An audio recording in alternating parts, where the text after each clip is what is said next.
um menino de 11 anos entrou na sala de reuniões mais exclusiva do Brasil. O bilionário Roberto Carvalho zombou quando o menino disse: "Eu traduzo seu documento por $500.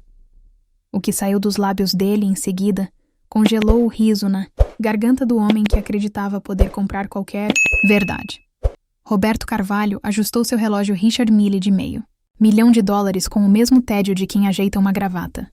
O brilho frio do metal refletia o rosto impassível de um homem acostumado a ver o mundo se curvar diante de sua fortuna. A sala, no último andar da Torre JK, exibia o tipo de luxo que fazia os visitantes esquecerem quem eram: mármore italiano, cortinas pesadas e o aroma metálico do poder. Ali, o tempo parecia ter outro valor.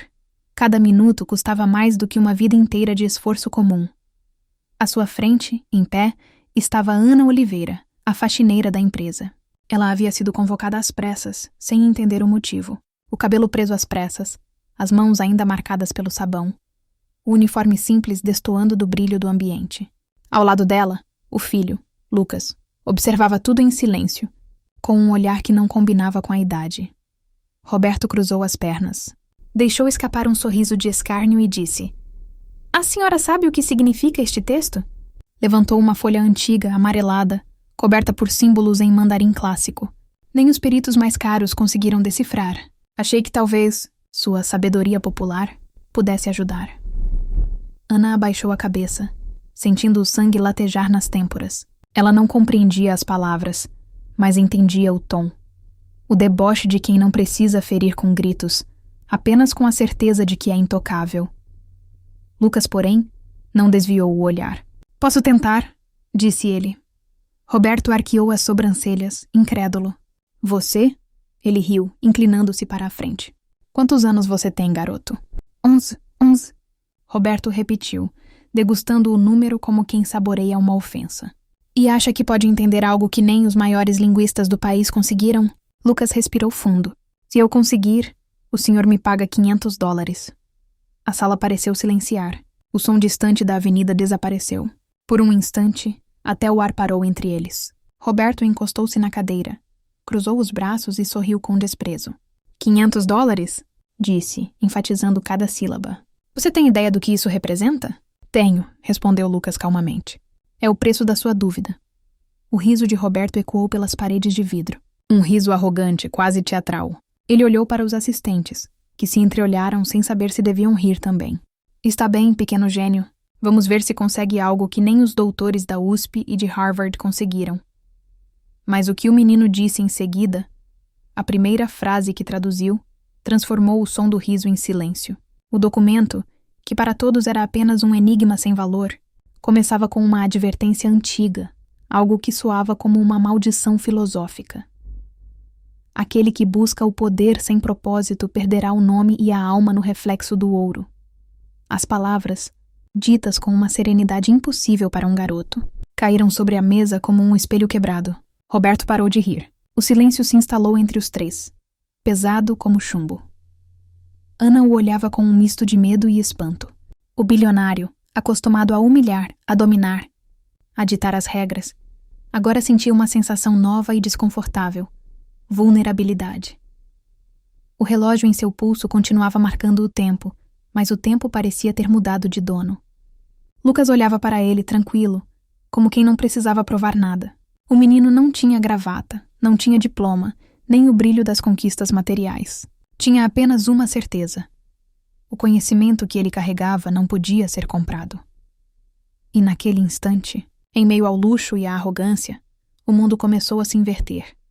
Daqui em diante, tudo o que você vai ver desafia a lógica do poder, da hierarquia e da aparência.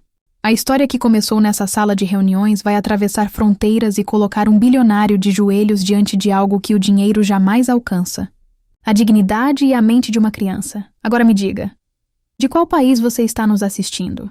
Fique até o final, porque o que esse menino vai revelar pode mudar a maneira como você enxerga valor, inteligência e o verdadeiro significado de vencer.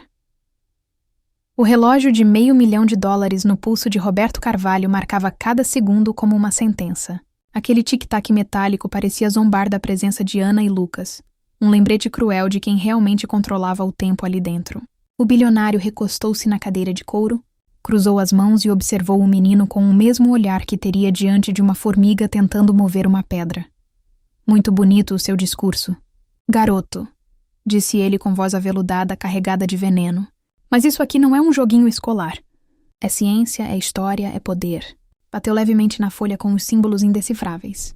Esse documento vale mais do que tudo que você e sua mãe vão ganhar na vida inteira. Ana estremeceu.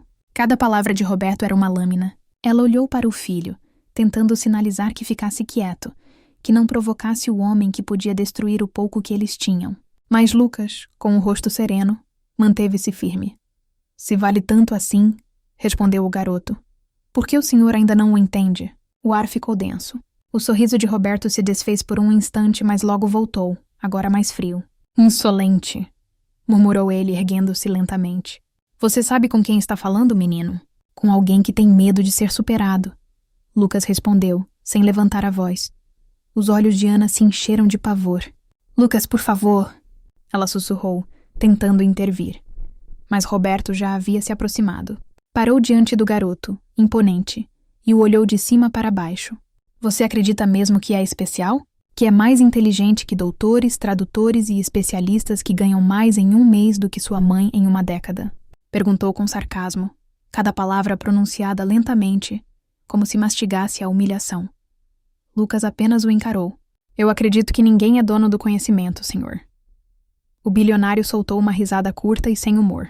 Voltou à mesa, pegou uma caneta de luxo e começou a rabiscar algo. Então vamos fazer o seguinte. Ele escreveu um número em um papel e o empurrou na direção de Ana.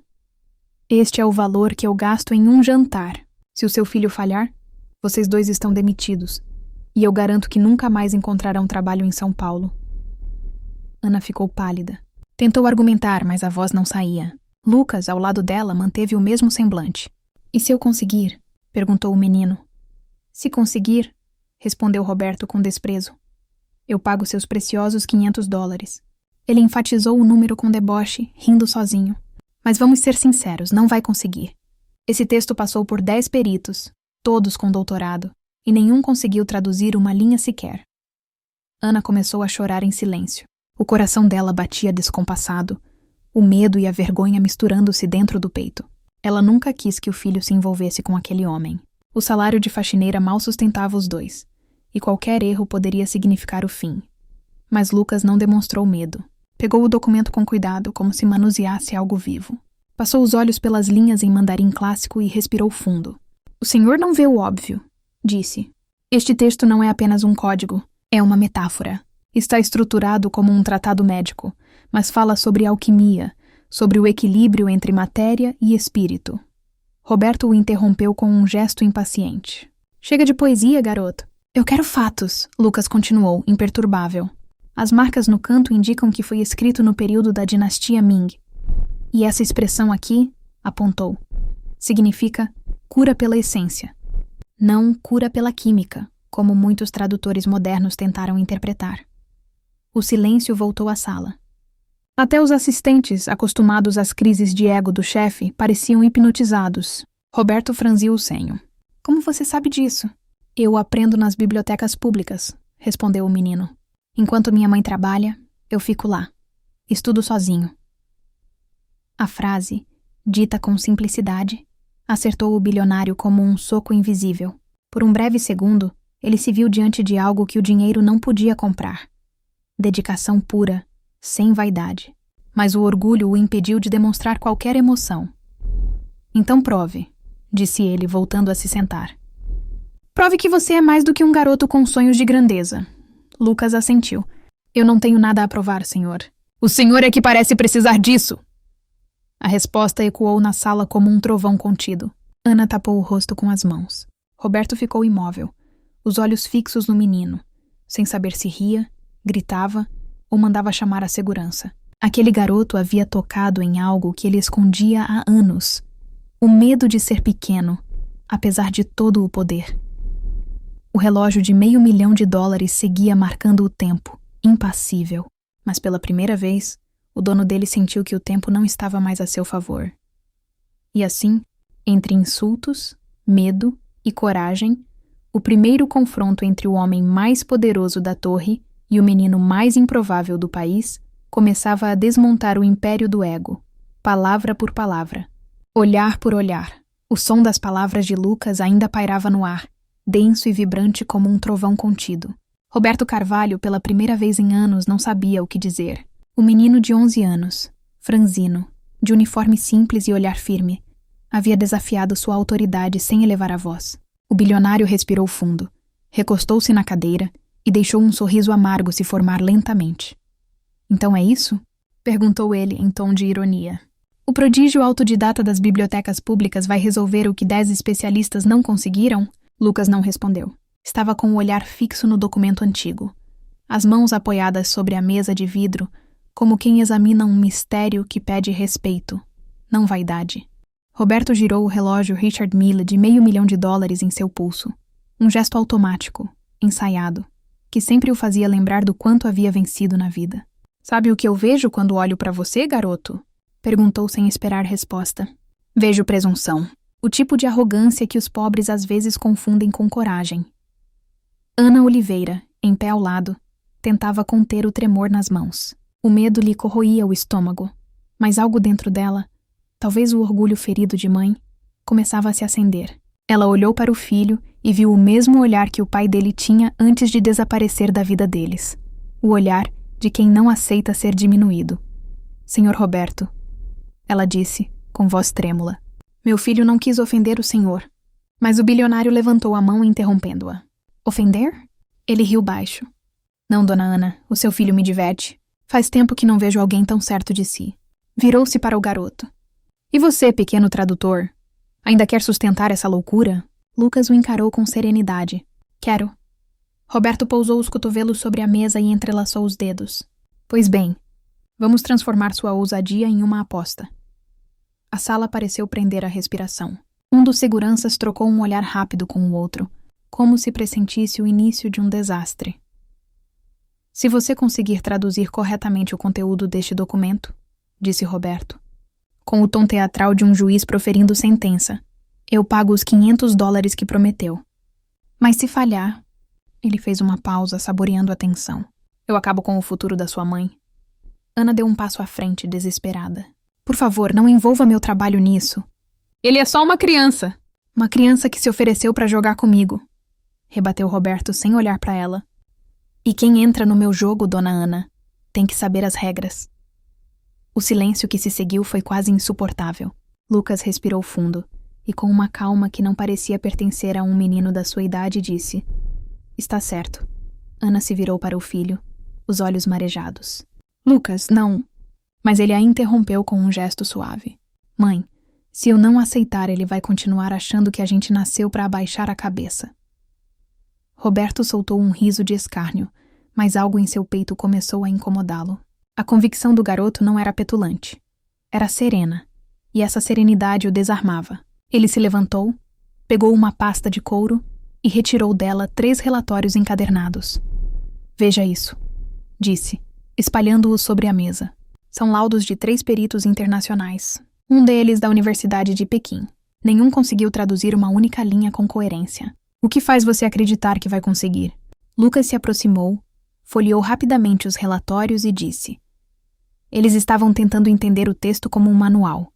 Mas ele é um código filosófico, um poema disfarçado. O erro deles foi tentar decifrar a letra antes de compreender a alma." Roberto ficou em silêncio. Por um instante, algo dentro dele vacilou. Uma lembrança distante de quando também acreditava em conhecimento puro, antes de o dinheiro o tornar cínico. Mas o orgulho falou mais alto. "Muito bonito", disse, voltando a sentar-se. "Mas poesia não paga contas. Vamos ver o que sabe fazer." Ana, com o coração em frangalhos, encostou-se na parede impotente. O ar-condicionado gelado da sala parecia zombar do suor frio que escorria por sua nuca. Roberto pegou o documento e o colocou diante do menino. "Tem 1 hora", disse com frieza. "Se falhar, acabou." Lucas olhou para o papel. Os símbolos dançavam diante de seus olhos. Mas havia algo familiar neles. Algo que ligava passado e presente. Razão e instinto. Ele se concentrou, os lábios se movendo quase em oração, enquanto o garoto mergulhava nas linhas do texto, Roberto o observava com uma mistura de desprezo e curiosidade. Era como ver um pequeno animal enfrentar uma tempestade. Parte dele queria rir, mas outra parte, a que ainda se lembrava do que era sonhar, queria ouvir. Os minutos se arrastaram. O som distante da cidade, os carros, as vozes, tudo se dissolveu na tensão silenciosa da sala. Ana fechou os olhos e sussurrou uma prece muda. E então Lucas falou, com uma voz tranquila e firme. Este documento não é sobre ouro nem sobre poder. É sobre equilíbrio. Diz que quem tenta dominar a cura perde o dom da vida. Roberto piscou, surpreso. As palavras ecoaram dentro dele como algo perigoso e familiar. Ele sentiu o estômago revirar. O menino tinha dito algo que ressoava com um segredo antigo. Uma lembrança que ele tentava apagar desde o dia em que escolheu o lucro acima da ética. Continue, disse ele, num tom que não era mais de deboche, mas de inquietação. Lucas levantou o olhar, encarou o bilionário e completou. O senhor pode ter todos os doutorados e todo o dinheiro do mundo, mas se esquecer o porquê de buscar, nunca vai entender o que está escrito aqui. O silêncio final foi absoluto. O desafio estava lançado, e sem perceber, Roberto Carvalho havia feito mais do que uma aposta. Ele havia iniciado a própria ruína.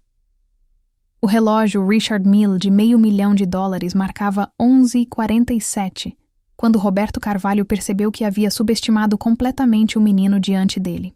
Lucas, sentado à mesa de vidro, parecia imerso num estado de concentração absoluta. Nenhum traço de nervosismo, nenhuma hesitação. Apenas a serenidade de quem enxerga sentido onde outros só veem ruído. A sala estava em silêncio, quebrado apenas pelo som ritmado do ar-condicionado e dos carros lá embaixo, distantes, insignificantes diante do que acontecia naquele instante. Ana Oliveira, encostada na parede, observava o filho com as mãos entrelaçadas, o coração batendo rápido. Era como assistir a algo sagrado e impossível. Um menino de 11 anos desafiando um império com nada além de sua mente. Lucas folheava o documento com cuidado, analisando cada símbolo, cada curva, cada marca de tinta desbotada. As letras chinesas, escritas em mandarim clássico, formavam uma estrutura que os olhos comuns não conseguiam decifrar. Mas para ele, que passara incontáveis tardes entre prateleiras de livros esquecidos nas bibliotecas públicas, aquilo fazia sentido. Este texto, começou ele, a voz firme cortando o silêncio, foi escrito por um médico alquimista da dinastia Ming. É parte de um tratado sobre equilíbrio vital, uma mistura de ciência e filosofia. Roberto arqueou as sobrancelhas. Está inventando isso? Perguntou com desdém. Lucas levantou o olhar. Não, senhor. Veja aqui, apontou para um trecho do documento. O símbolo, que parece um dragão curvado, representa Yuan Qi, a energia primordial da vida. É uma metáfora usada na medicina taoísta, só que há uma anomalia. Essa versão combina caracteres de duas escolas diferentes, algo que só um estudioso com acesso a textos secretos teria feito. O bilionário se inclinou para a frente, intrigado apesar de si mesmo. Continue. Este outro trecho, Lucas passou o dedo pelas linhas, fala sobre uma substância capaz de regenerar tecidos humanos. Mas o texto adverte: quem busca a cura sem pureza de intenção amaldiçoa o próprio sangue. Ele fez uma pausa e olhou diretamente para Roberto. O senhor percebe? Isso é mais do que um manual. É uma lição sobre ética. Ana sentiu as pernas fraquejarem. O filho, que até poucos minutos antes parecia apenas um garoto corajoso, agora falava com a calma e a precisão de um erudito. Roberto, por sua vez, começava a sentir algo que não experimentava há décadas: a admiração. Como um menino da sua idade sabe disso? Perguntou ele, a voz ligeiramente trêmula. Lucas deu um pequeno sorriso. Eu gosto de estudar. Quando minha mãe trabalha, eu fico na biblioteca pública da Vila Mariana. Lá tem uma coleção antiga de livros sobre línguas asiáticas e filosofia oriental. Fui juntando o que aprendia. Eu não tenho professores, mas tenho tempo. E curiosidade. Roberto ficou mudo. Pela primeira vez, a palavra curiosidade soou como uma afronta pessoal. Ele, que sempre se orgulhara de comprar o conhecimento, agora via um menino pobre, sem acesso, sem títulos, alcançar o que seus peritos estrangeiros não conseguiram. Lucas continuou. O documento fala sobre transformar metais em essência vital, mas não no sentido literal. A alquimia aqui é interna. É sobre o ser humano se tornar íntegro. É um código que mistura linguagem científica e simbólica. Roberto o observava em silêncio, o rosto tenso, os olhos fixos nas linhas do manuscrito. Você está dizendo que isso é uma espécie de manifesto espiritual? É uma síntese entre ciência e moral. Lucas respondeu. O autor acreditava que toda descoberta médica devia servir à vida, não ao lucro. As palavras ecoaram pela sala como martelos invisíveis. Ana olhou para o bilionário e, por um breve instante, viu algo quebrar nele. O brilho frio de arrogância que sempre acompanhava seus gestos havia se dissolvido em perplexidade. O senhor procurava poder, disse Lucas calmamente. Mas esse texto fala de propósito. Roberto encostou-se na cadeira, sentindo o peso das próprias escolhas. O silêncio ficou denso, quase opressivo. Ele olhou para o menino e tentou recuperar o tom autoritário. Você está insinuando que eu não entendi o que possuo? Estou dizendo, respondeu Lucas, sem hesitar, que o senhor confundiu valor com preço. A frase atingiu Roberto como uma lâmina fina, precisa, silenciosa. Ele se levantou e caminhou até a janela de vidro, de onde podia ver a cidade se estendendo até o horizonte. São Paulo, seu império, seu campo de conquistas. Mas naquele instante, tudo parecia menor. Ana se aproximou lentamente do filho, com os olhos marejados. Meu amor, murmurou. Como você aprendeu tudo isso? A gente aprende quando quer entender o mundo, respondeu ele sorrindo de leve. O saber é de graça, só precisa de vontade. Roberto se virou. O olhar dele havia mudado. Não era mais o de um predador avaliando sua presa. Era o de alguém que, pela primeira vez, enxergava o próprio vazio. Você traduziu mais do que um texto, garoto. Ele falou baixo, quase para si mesmo. Você traduziu a minha ignorância? Lucas não respondeu. Apenas devolveu o documento com cuidado, como quem entrega um espelho. Naquele instante, o poder naquela sala se inverteu. O bilionário, dono de patentes e impérios farmacêuticos, era agora o aprendiz. E o menino que vinha de um bairro esquecido tornara-se o mestre momentâneo, não por vaidade, mas por pureza. O relógio no pulso de Roberto continuava marcando o tempo. Mas o tempo ali já não media riqueza. Mede a transformação. E enquanto o sol começava a se inclinar sobre a cidade, ele percebeu que aquele documento não era a chave para o lucro. Era o espelho de sua própria alma corroída. E o menino diante dele, o garoto das bibliotecas públicas, acabava de lhe mostrar o que nenhum doutorado seria capaz de ensinar. O verdadeiro poder é compreender, não possuir. O sol da tarde atravessava o vidro panorâmico da torre JK e projetava feixes dourados sobre a mesa. O documento, agora decifrado, jazia entre os dois como uma ponte invisível entre mundos opostos, o do poder e o da sabedoria. Roberto Carvalho permanecia em silêncio, ainda tentando compreender a dimensão do que acabara de ouvir. Lucas, o menino de 11 anos, havia feito o impossível. Não apenas traduzira o texto, mas também o desnudara, revelando o sentido ético que dormia sob séculos de arrogância humana. Você realmente entendeu, murmurou Roberto, a voz rouca. Algo que 10 especialistas e 2 tradutores chineses não conseguiram. Lucas apenas assentiu, tranquilo. Eu só li com o coração, senhor. Às vezes é isso que falta. Ana, ainda encostada na parede, mal conseguia respirar. O orgulho e o espanto se misturavam nela de um modo que doía. Viu o olhar de Roberto mudar. O mesmo homem que antes zombava do filho, agora parecia diminuído, vulnerável. O bilionário se recostou na cadeira e soltou um suspiro pesado. Você tem ideia do que isso vale? Perguntou, olhando para o documento como quem encara um tesouro. Esta tradução, se confirmada, pode reescrever a história da farmacologia. Eu posso transformar isso em bilhões. Lucas o observou com serenidade. E o senhor vai fazer o quê com esse dinheiro? A pergunta simples e direta caiu sobre Roberto como um golpe. Ele piscou, sem resposta imediata. O que eu sempre fiz. Expandir. Investir. Criar. Criar o quê? Insistiu o menino. Remédios ou dependência? Cura ou lucro? O tom não era de acusação, mas de constatação. Ana ficou imóvel, sem saber se devia se envergonhar ou se orgulhar. Roberto desviou o olhar para o horizonte, tentando disfarçar o incômodo. Lá fora, a cidade pulsava. Carros, helicópteros, outdoors, o império que ele ajudara a erguer. Mas pela primeira vez, tudo aquilo parecia artificial, pequeno. Eu construí isso tudo do zero, disse ele, quase num sussurro. Trabalhei, lutei, sacrifiquei. E perdeu. respondeu Lucas sem hesitar. Perdeu o que não se compra. Roberto franziu o senho. Está me julgando? Estou lembrando, disse o menino. O documento que o senhor queria transformar em fórmula fala sobre pureza de intenção. Ele diz que quem busca o poder perde o nome. Talvez o senhor tenha esquecido o seu. Aquela frase o atravessou. Perde o nome. Roberto engoliu em seco. Durante anos, ouvira as pessoas pronunciarem seu nome como sinônimo de sucesso, de conquista. Mas naquele instante, ele percebeu que há nomes que brilham na riqueza e há nomes que sobrevivem apenas no respeito. O dele, talvez, já não tivesse mais nenhum dos dois. Ele olhou para Lucas com uma mistura de ressentimento e fascínio. E o que você pretende fazer, então? Perguntou. Quer dinheiro? Quer uma bolsa de estudos? Eu posso te mandar para qualquer lugar do mundo. Harvard, Oxford, o que quiser. Lucas abaixou o olhar, pensativo, e respondeu. Eu só quero que as pessoas tenham acesso a esse conhecimento. Que ninguém use isso para se enriquecer sozinho. Roberto deu uma risada breve, amarga. Você fala como se o mundo fosse justo, garoto. Eu falo como se ele pudesse ser, respondeu Lucas. Alguém precisa começar. O silêncio tomou conta da sala. Ana chorava em silêncio, sem entender totalmente o que acontecia, mas sentindo o peso daquilo que o filho dizia.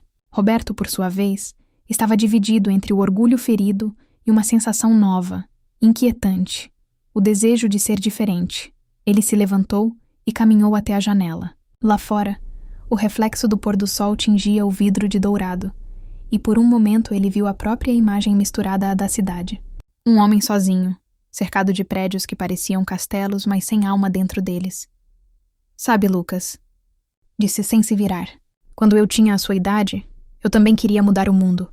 Queria ajudar as pessoas. Mas o mundo me ensinou que idealismo é uma moeda que ninguém aceita. Talvez o senhor tenha aprendido com as pessoas erradas, respondeu o menino. O mundo muda quando alguém insiste em não desistir. Roberto se virou lentamente. Havia lágrimas contidas em seus olhos, não de tristeza, mas de um reconhecimento doloroso. Você não tem ideia do que está dizendo, garoto. A vida cobra caro por cada escolha. Então escolha diferente, senhor, disse Lucas com simplicidade. O documento está nas suas mãos. A história também. Ana aproximou-se do filho, colocando a mão sobre o ombro dele. O gesto era pequeno, mas carregava a força de uma vida inteira de luta. Roberto olhou para os dois, e naquele instante percebeu algo que o dinheiro jamais compraria. Pertencimento. Aquele menino e aquela mulher tinham algo que ele nunca tivera. Significado. O relógio em seu pulso continuava marcando o tempo, impassível, mas dentro dele o tempo parecia ter parado. Pela primeira vez, o bilionário sentiu o que era o silêncio da consciência. Ele caminhou de volta até a mesa e, num gesto lento, empurrou o documento para Lucas. Fique com isso. Eu não mereço, o garoto negou com a cabeça. Não, senhor. O senhor precisa entender. Não para usar, mas para mudar. Roberto respirou fundo, fechando os olhos. E se eu não conseguir? Todo mundo consegue, respondeu Lucas. Só precisa lembrar por que começou. Aquelas palavras pairaram no ar como uma oração silenciosa. O homem que controlava fortunas agora estava diante do espelho invisível de sua própria alma. E pela primeira vez, via um rosto que ainda podia ser salvo. O poder, naquele momento, trocou de dono. Não estava mais no relógio, nem na sala, nem nas ações da empresa. Estava na escolha. E o menino, sem perceber, havia plantado a semente da redenção no coração de um império. O amanhecer em São Paulo trouxe consigo algo que ninguém esperava: o caos digital. O nome Roberto Carvalho dominava todas as telas, não mais como o magnata farmacêutico reverenciado, mas como o símbolo da arrogância exposta. As imagens de câmeras internas da Torre JK, que registraram cada segundo da humilhação contra Ana e a surpreendente reviravolta protagonizada por Lucas, haviam vazado. Em menos de 24 horas, o vídeo ultrapassara 10 milhões de visualizações. O registro mostrava tudo: o deboche de Roberto, a calma do menino, o desafio, a tradução impecável e, sobretudo, a transformação silenciosa de poder. O público reagia em fúria e admiração. Nas redes, as hashtags se multiplicavam. Mara Lucas gênio, Mara queda do bilionário, justiça para Ana. A narrativa era incontrolável. Dentro da cobertura, no alto da torre, Roberto observava as manchetes se acumulando em seu tablet. Cada portal trazia uma nova variação de sua queda. Império em colapso. Câmeras expõem bilionário humilhando criança. A genialidade de um garoto de 11 anos desafia o sistema. Ele passava os dedos sobre a tela, mas as letras pareciam saltar como feridas abertas. O telefone não parava de tocar. Advogados, acionistas, diretores. Todos exigindo explicações, justificativas, saídas. A empresa perdera 20% do valor de mercado em poucas horas. Os investidores fugiam, os contratos eram suspensos, e a imagem do visionário da farmacologia moderna se dissolvia como fumaça. No meio desse turbilhão, Roberto estava sozinho. Pela primeira vez em décadas, ninguém o temia. As mensagens que antes vinham acompanhadas de reverência, agora carregavam frieza e desprezo. Seu nome, antes sinônimo de influência, tornara-se um fardo. Ele tentou ligar para o assessor de imprensa, mas o homem já havia deixado o cargo. Não posso mais representá-lo, dizia a mensagem automática. Tudo o que fora sólido desabava. Em meio ao colapso, uma única voz lhe veio à mente. A de Lucas. O mundo muda quando alguém insiste em não desistir. Aquelas palavras o perseguiam. E pela primeira vez ele se perguntava: desistir de quê? Enquanto isso, Ana e Lucas viviam um turbilhão oposto. Repórteres acampavam em frente ao pequeno apartamento deles na Zona Leste. Jornalistas, câmeras e microfones disputavam uma frase, uma reação. Ana, atordoada, mantinha o filho afastado da exposição, tentando protegê-lo. Eles não entendem, dizia ela. A gente não queria fama, só queria respeito. Lucas observava em silêncio.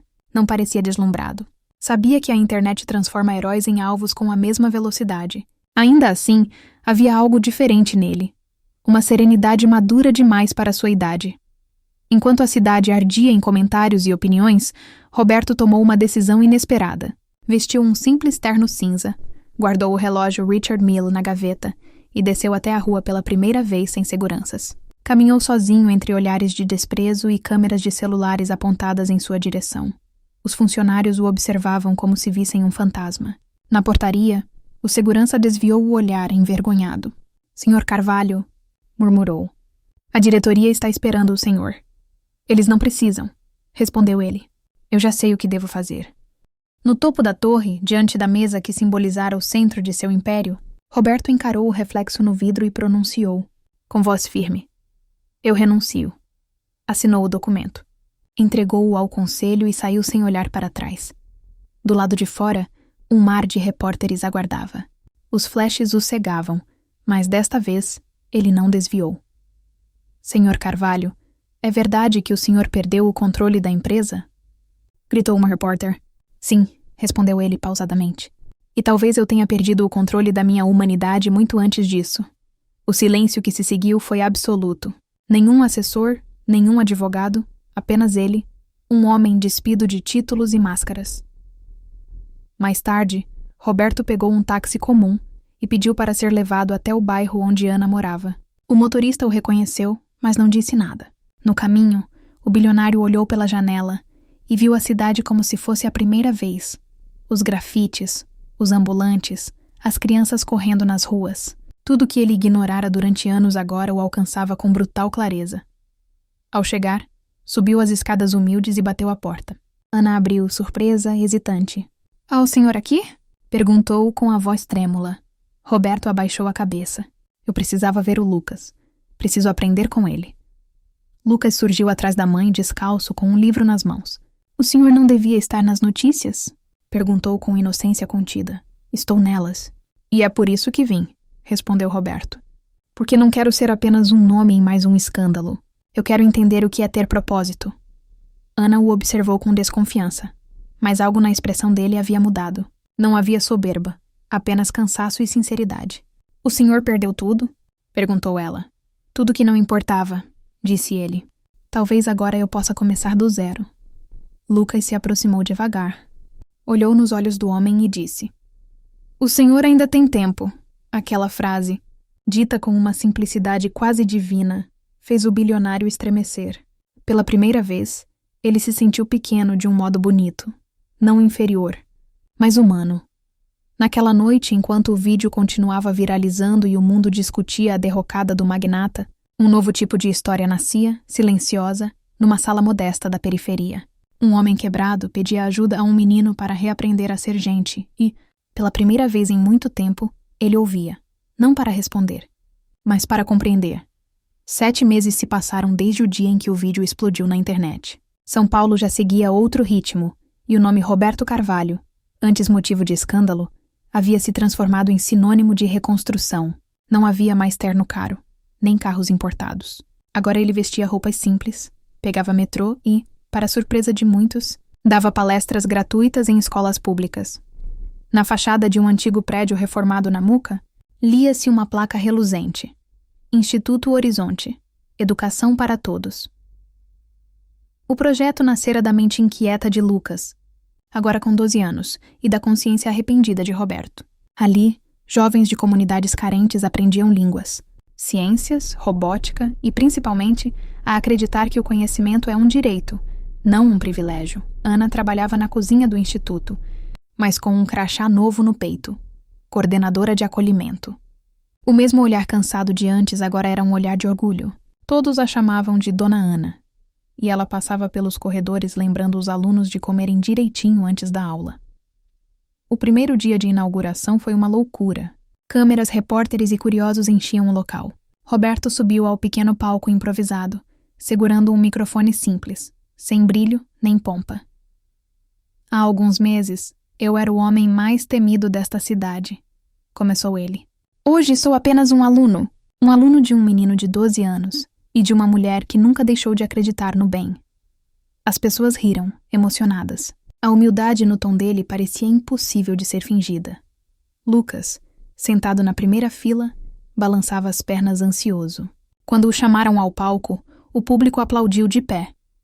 Ele olhou para as câmeras, ajeitou os óculos e disse: Eu só quero que todo mundo saiba que estudar é o superpoder mais barato que existe. As risadas e os aplausos encheram a sala.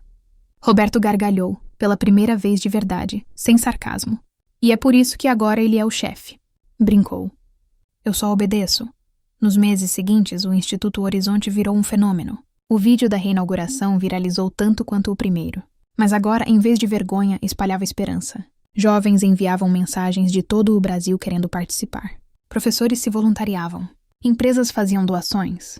E o mais curioso, os lucros que Roberto ainda possuía foram reinvestidos integralmente em bolsas de estudo. Ele não queria mais ser bilionário, queria ser útil. Ana, por outro lado, se tornara uma espécie de celebridade local. As mães da comunidade a procuravam para pedir conselhos. Dona Ana, o que eu faço para meu filho ser igual ao Lucas? Perguntavam. E ela sempre respondia com um sorriso. Deixa ele sonhar, mas ensina a acordar cedo também. A vida parecia ter encontrado um novo equilíbrio. Mas o ponto alto aconteceu 3 anos depois. Lucas, agora com 15, foi convidado pela Unesco para apresentar um projeto internacional de acesso gratuito ao conhecimento digital, feito em parceria com escolas públicas do Brasil inteiro. O evento seria transmitido ao vivo. Na plateia, Roberto e Ana observavam com os olhos marejados. O menino que um dia entrou descalço na sala de reuniões mais exclusiva do país, agora discursava em 3 idiomas, com a mesma calma que o tornara famoso.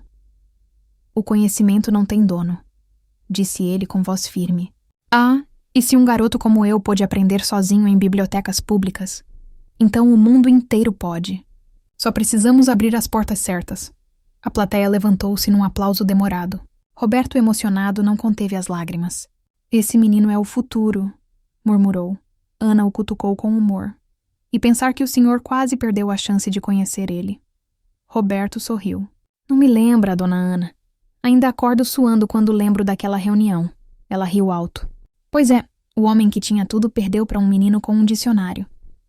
Lucas desceu do palco e os abraçou. Mas sem vocês eu não teria chegado aqui, disse sincero. Errado, respondeu Roberto, apontando para o peito dele. Foi aqui dentro que tudo começou. Naquele instante, o auditório inteiro começou a gritar o nome dele. Lucas, Lucas! O garoto corou, tímido, e acenou com a mão. Mas antes de deixar o palco, voltou-se para a câmera que transmitia ao vivo e disse: Ei, você que está assistindo aí? Sim, você mesmo. E se essa história te fez pensar, se te inspirou, se te deu vontade de aprender alguma coisa nova, então faz o seguinte, se inscreve no canal agora. A gente ainda tem muita história boa para contar. O público riu, vibrou, e Roberto colocou a mão no rosto, fingindo desespero. Ele nunca perde a chance, né? Lucas respondeu com um sorriso travesso. É marketing do bem, senhor. A cena final congelou naquele abraço triplo. O menino, a mãe e o homem que aprendeu a ser humano. Lá fora, o pôr do sol dourava os prédios de São Paulo, e uma placa recém-pintada no portão do instituto brilhava sob a luz. Educar é transformar o impossível em recomeço. E assim terminou a história que começou com arrogância, mas terminou com aprendizado, risadas e um convite simples, direto, impossível de ignorar. Fica com a gente. Aprende, compartilha e se inscreve no canal, porque o próximo capítulo pode ser o seu.